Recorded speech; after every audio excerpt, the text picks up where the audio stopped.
traders, welcome to Trade Formal Trading Academy.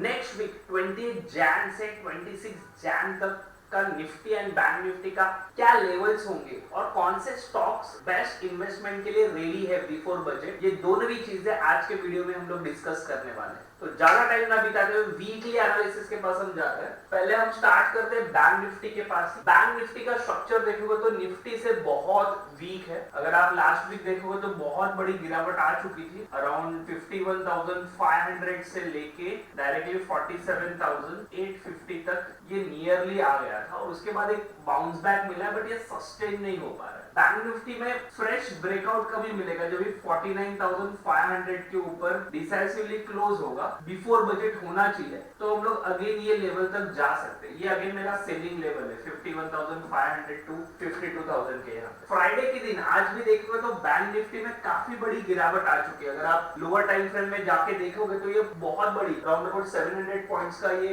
Downfall है। I am expecting कि next week again यहाँ पे एक रीटेस्ट करने आ सकता है 47,800 टू 48,000 के यहाँ पे एक रिवर्सल लेवल हो सकता है, तो जहाँ पे एक एग्जैक्ट डब्ल्यू पैटर्न बना के बाउंस बैक देगा। तो अगर लेकिन यहाँ पे सर्वाइव होना बहुत जरूरी है। अगर अभी मैं लोअर टाइम फ्रेम में अगर देखूं तो लोअर टाइम फ्रेम में आप अगर देखोगे अवरली में तो एक टाइट रेंज ऑलरेडी बना हुआ है। आई एम एक्सपेक्टिंग कि एक डब्ल्यू पैटर्न बनना चाहिए और आई एम नॉट थिंकिंग कि इसके नीचे मार्केट जाना चाहिए। 47,800 के नीचे मार्केट अगर जा रहा है बैंक निफ्टी मतलब बहुत बड़ा downfall.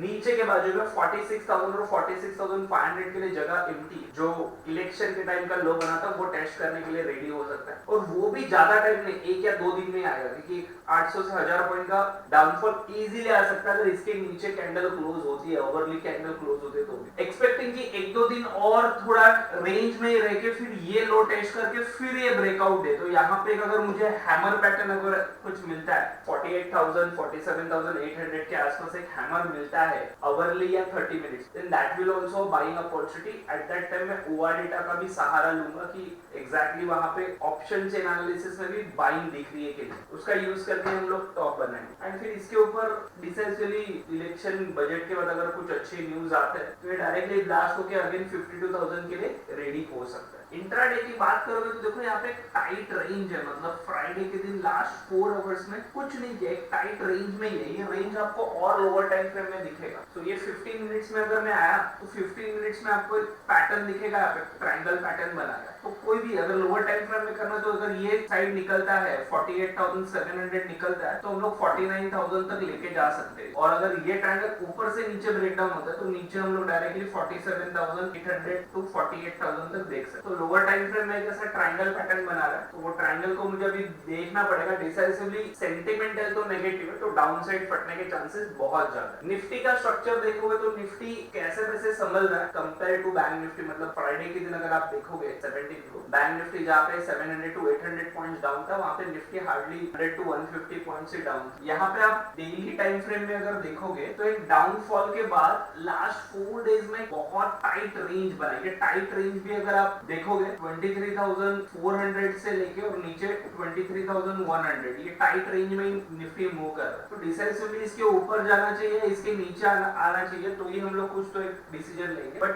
Reliance, due to Reliance आपने देखा रहेगा रिलायंस आज गैप अप हुआ था और हमारे स्टूडेंट्स ग्रुप में हमने ऑलरेडी डिस्कस किया था कि भाई एक ओवरली चार्ट पैटर्न में ब्रेकआउट है और रिलायंस ने एक 50-60 पॉइंट्स का मूवमेंट दे दिया। और रिलायंस भी अगर और मूवमेंट देता है तो यहाँ पे निफ्टी के बढ़ने के चांसेस बहुत ज्यादा है, तो कीप इन माइंड। वैसे सेंटिमेंटल वाइज और स्ट्रक्चर वाइज भी देखोगे तो ये 200 EM है उसके नीचे, बट ये आपका स्ट्रक्चर देखोगे तो फ्लैट है, मतलब ज्यादा बड़ी गिरावट नहीं हो पाएगी। यहाँ पे एक रेंज था, वो रेंज का ब्रेकडाउन उसने 2 ही कैंडल में कर दिया और अभी मेरे लिए 23,000 एक लक्ष्मण रेखा है, 23,000 के नीचे और एक मेरा लेवल है दैट इज 23,600 टू 23,800, एक रिवर्सल जोन जिसको बोल सकते। और 23,600 के लिए एक बड़ी जगह ओपन हो जाएगी जो निफ्टी को 21,500 पे आने के लिए कोई नहीं रोक सकता अगर 23,600 के भी नीचे अगर निकलता है। बट मेरे ख्याल से और नेक्स्ट वीक भी यहाँ पे रेंज में निकाल के इलेक्शन के पहले ये 23,400 का हाई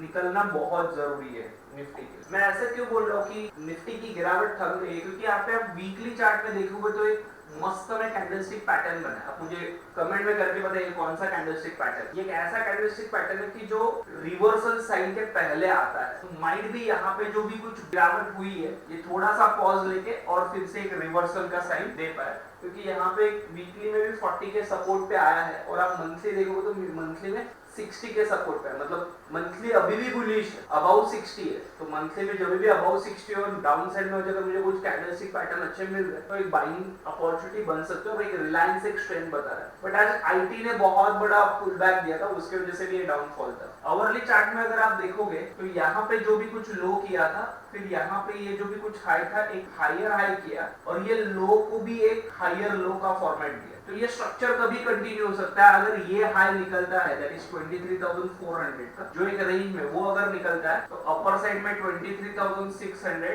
23,800 और 24,000 ये 3 टारगेट्स के लिए। और अपर साइड जाने के लिए बहुत फास्ट मूवमेंट देगा। जैसे ये 200 के ईएमए के ऊपर निकलेगा तो ये फास्ट मूवमेंट 2-3 कैंडल में ये टारगेट अचीव हो सकता है एज पर दिस फॉर्मेट। और ये मतलब मेरा 23,000 का लक्ष्मण रहेगा जो मैंने डिस्कस किया। वैसे आप देखोगे इंट्राडे में भी एक टाइट रेंज में है। पास्ट फ्यू डेज से आप देख सकते हैं एकदम टाइट रेंज में, बहुत टाइट रेंज है। जो डाउनफॉल हुआ था, ये जो डाउनफॉल ऊपर से नीचे हुआ है, उसके बाद लास्ट पूरा वीक निफ्टी टाइट रेंज में है। और 200 के नीचे ऐसा एक टाइट रेंज काफी अच्छा रहता है ब्रेकआउट के लिए। This is my general expectation कि जब भी मार्केट बहुत डाउनफॉल हो जाता है, जैसे आप देख सकते हो कि दिसंबर से जनवरी 10 तक तो मार्केट गिर ही रहा था। जो गिरावट है उसके बाद में गिरावट में साइडवेज जा रहे हैं near 200 days EMA. This will looks like a slightly bullish side, ठीक है, as per my past experience के साथ। बट भाव भगवान है, प्राइस एक्शन उस दिन कैसे बिहेव करेगा, I believe on the levels में, लेवल्स पे काम करो तो आपको भी लेवल्स पे काम करें। तो भाई नेक्स्ट वीक कौन से स्टॉक्स मुझे रडार पे रखने हैं। फर्स्ट वन है वो है कोलपाल। ये कोलपाल का डेली चार्ट है। कोलपाल भी आप देखोगे अपर साइड से 3,900 का हाई मारा था उसने अक्टूबर मंथ में, वहां से ये डाउनफॉल आके अभी 2,700 पे चल रहा है, मतलब अराउंड 1,000 पॉइंट्स का डाउनफॉल। और ये काफी स्ट्रॉन्ग सपोर्ट है, मतलब ये डिमांड जोन पे आके एक बुलिश कैंडल इसने दिया है। तो आई एम एक्सपेक्टिंग कि 2,700 के ऊपर इसको बाय करना चाहिए for the target of 2,800, 2,950 and 3,100 अगर मार्केट ने सपोर्ट किया। एंड स्टॉप लॉस आपको ये जोन का ही रखना है। ये जोन के नीचे अगर कैंडल क्लोज होता है तो आप यहाँ से निकल सकते। This will be the best investment. FMCG का स्टॉक है। सेकंड हल वन ऑफ माय फेवरेट, के पहले भी मैंने ये दिया था इन्वेस्टमेंट बोर्ड। जब भी गिरावट आती है मैंने एक लेवल दिया था आपको, अगर याद रहेगा तो मैंने यहाँ पे बोला था 3,800 के यहाँ पे अगर आता है तो आपको एक बेस्ट बाइंग अपॉर्चुनिटी होगी। ये वही लेवल पे आया और वहां से ये जूम अप हो गया। मैंने मेरे प्रो बैच के स्टूडेंट्स को यहाँ पे बाय करने दिया था 4,000 के यहाँ पे, और मेरे ख्याल से 4,200 और 4,300 जल्दी नेक्स्ट वीक आ जाएगा। बट इसको लॉन्ग टर्म के लिए पोर्टफोलियो में रखिए for the target of 5,000 and 7,000 के लिए। One of the best stock. जितनी बार गिरेगा उतनी बार इसको बाय करो, that's it, no other. Selling के लिए सोचो मत नेक्स्ट 10 ईयर के, ये चेंज हो जाएगा आपकी लाइफ, डिक्सॉन का बाप हो जाएगा। बहुत जन मुझे पूछे थे सर बजट आ रहा है, बजट स्पेशल में क्या कर सकते? तो बजट स्पेशल जनरली रेलवे और पीयूसी के लिए होता है। रेलवेज में टीटागेर करके एक है वन स्टॉक की जहां पे यहाँ पे एक सपोर्ट उसने जस्ट ब्रेकडाउन किया था। ब्रेकडाउन के बाद एक काफी लास्ट 2 डेज से मोमेंटम यहाँ पे दिखाई दे रहा है। तो ये मोमेंटम में आप इसको बाय कर सकते हो 1050 से लेके 1080, ये बाइंग लेवल है मेरा। एंड अपर साइड मेरा टारगेट 1150 है। 1150 के ऊपर शार्प ब्रेकआउट होगा टिल 1400। 2 टारगेट के लिए अगर रिजल्ट बजट इसके फेवर में आ गया तो 1-2 दिन में ही आपको 1400 भी बता देगा। तो एक्यूमुलेशन जोन कर सकते हो टिल कहां तक, 1000 तक। And closing below 1000 any candle, मतलब 1000 के नीचे अगर डेली कैंडल क्लोज होती है तो यहाँ से मैं निकल जाऊंगा। वैसे लॉन्ग टर्म के लिए काफी अच्छा स्टॉक है, काफी गिरा हुआ है, ऑलमोस्ट 40% की गिरावट यहाँ पे आ चुकी। तो फ्रेंड्स ये जो है माहौल जो बना हुआ है, इट्स अ बेस्ट अपॉर्चुनिटी जो न्यू कमर्स है उनके इन्वेस्टमेंट के लिए। अगर आपने अभी तक म्यूचुअल फंड का इन्वेस्टमेंट स्टार्ट नहीं किया, एसआईपी स्टार्ट नहीं किया लॉन्ग टर्म के लिए, तो एसआईपी स्टार्ट करो। अगर ऑलरेडी एसआईपी है तो उसमें इंक्रीमेंट करो, टॉप अप करो, या कुछ एक्सचेंज करने की जरूरत है, कुछ फंड्स को चेंज करने की जरूरत है तो आप जरूर कॉन्टैक्ट करो। We will definitely guide you absolutely free of cost ये सर्विस। अलॉन्ग विद दैट अगर कुछ कैपिटल आप इक्विटी में भी डिप्लॉय कर सकते हो कुछ अच्छे स्टॉक्स में, then also this is a best opportunity. अगर ये वीडियो आपको अच्छा लगा तो प्लीज लाइक एंड कमेंट करना मत भूलिए।